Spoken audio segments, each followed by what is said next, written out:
नमस्कार मित्रमंडळींनो, आजच्या व्हिडिओमध्ये आपण 16 जुलै 2026 पर्यंत राष्ट्रीय पेन्शन योजना म्हणजेच की NPS संदर्भातील सर्व महत्त्वाचे अपडेट जाणून घेणार आहोत. आणि आजच्या या अपडेटमध्ये केंद्रीय स्वायत्त संस्थांच्या कर्मचाऱ्यांसाठी 2 नवीन गुंतवणूक पर्याय, तसेच PFRDAचे नवीन डिजिटल टूल, NPS योगदानात विलंब झाल्यास लागू होणारे नवीन नियम, खाजगी क्षेत्रातील कर्मचाऱ्यांसाठी कर बचतीची संधी, तसेच NPS मधील विक्रमी इक्विटी गुंतवणूक आणि 17 जुलै रोजी होणारा जनजागृती कार्यक्रम, अशा सर्व महत्त्वाच्या घडामोडींची आपण माहिती या व्हिडिओमध्ये पाहणार आहोत. त्यामुळे व्हिडिओ तुम्ही शेवटपर्यंत नक्की बघा.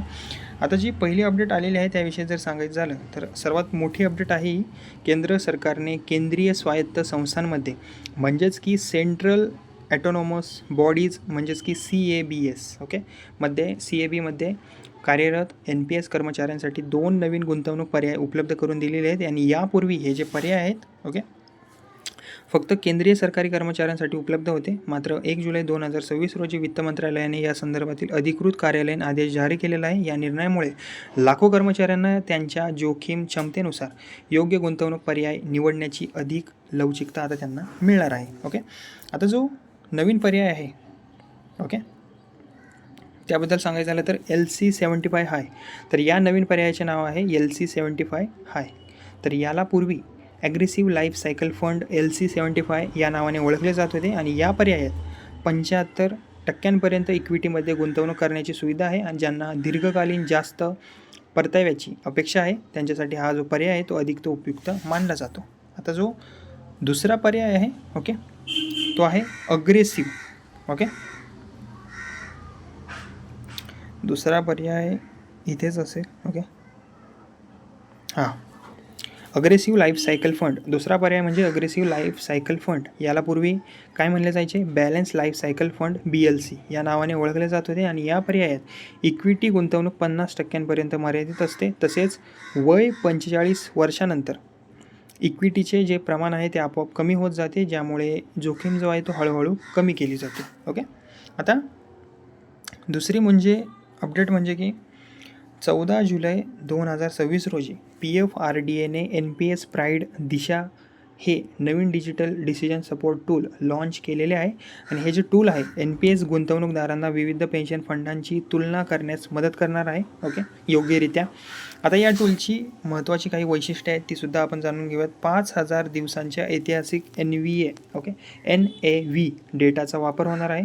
XIRR पद्धतीने SIP आधारित परताव्याची गणना होणार.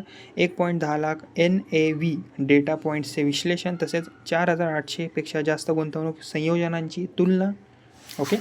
तसेच ॲक्टिव्ह चॉईस आणि ॲटो चॉईस दोन्ही पर्यायांसाठी उपयुक्त. निवृत्तीनंतर अपेक्षित संपत्तीचे सिम्युलेशन. मात्र एक तुम्ही गोष्ट महत्त्वाची यात लक्षात ठेवा की हे जे टूल आहे भविष्यातील परताव्याची हमी किंवा अंदाज देत नाही. हे फक्त विविध फंडांच्या ऐतिहासिक कामगिरीची तुलना तुम्हाला करून देऊन निर्णय जो आहे तुम्हाला घ्यायला मदत करतो थोडाफार. आता तिसरी मोठी कोणती अपडेट आहे तीसुद्धा आपण जाणून घेऊया. तिसरी म्हणजे की आता 10 जुलै 2026 रोजी अर्थ मंत्रालयाने सर्व विभागांना महत्त्वाचे निर्देश जारी केलेले आहेत की आता NPSचे योगदान वेळेत PFRDAकडे जमा करणे बंधनकारक करण्यात आलेले आहे. जर योगदान उशिरा जमा झाले तर कर्मचाऱ्यांना त्यावर व्याज मिळणार आहे. आता यामध्ये नवीन नियम कोणता आहे बघून घेऊया. जर विलंब झाल्यास PPF दराने व्याज द्यावे लागेल. योगदान जमा झाल्यानंतर 30 दिवसांच्या आत संबंधित कर्मचाऱ्यांच्या NPS खात्यात व्याज जमा करणे बंधनकारक आहे. जर विलंब प्रशासकीय कारणामुळे झाला असेल तर संबंधित दोषी अधिकाऱ्याला आर्थिक जबाबदारी स्वीकारावी लागू शकते. तसेच सर्व विभागांनी 31 जुलैपर्यंत कृती अहवाल सादर करायचा आहे. आता चौथी म्हणजे महत्त्वाची अपडेट आहे ही पण. खाजगी क्षेत्रात काम करणाऱ्या कर्मचाऱ्यांसाठी NPS ही जी आहे ती नव्या कर प्रणालीतील एक महत्त्वाची कर बचतीची संधी ठरत आहे. यामधील प्रमुख मुद्दे म्हणजे की नवीन कर प्रणालीनुसार नियोक्ता कर्मचाऱ्याच्या मूळ वेतनाच्या 14% NPSमध्ये योगदान देऊ शकतो. पूर्वी काय व्हायचं, जुन्या कर प्रणालीत ही जी मर्यादा आहे ती 10% होती आणि या योगदानावर करपात्र उत्पन्नात गणना केली जात नाही आहे. उदाहरणार्थ समजा की जर एखाद्या कर्मचाऱ्याचे वार्षिक मूळ वेतन 12 लाख असेल, राईट, तर 14% NPS योगदानामुळे वार्षिक 50,000पेक्षा जास्त कर बचत होऊ शकते. मात्र NPS plus EPF plus superannuation मिळून नियोक्त्याचे एकूण जे योगदान आहे ते 7.5 लाखांपेक्षा जास्त झाल्यास अतिरिक्त रक्कम करपात्र ठरते. ही गोष्ट तुम्ही लक्षात ठेवा. ओके. आता 5वी अपडेट आहे ती म्हणजेच की NPSमध्ये यावर्षी मोठ्या प्रमाणात इक्विटी गुंतवणूक झालेली आहे. कालावधीनुसार आकडेवारी कशी आहे ती सुद्धा बघून घेऊया आपण. ओके. H1 2025 69,900 कोटी. ओके. H2 2025 74,413 कोटी. तसेच H1 2026 88,852 कोटी. ओके. आणि ही जी आहे ती आत्तापर्यंतची विक्रमी इक्विटी गुंतवणूक मानली जात आहे. ओके. सध्या ॲक्टिव्ह चॉईस पर्यायात 75% इक्विटीमध्ये गुंतवणूक करण्याची परवानगी आहे. ओके.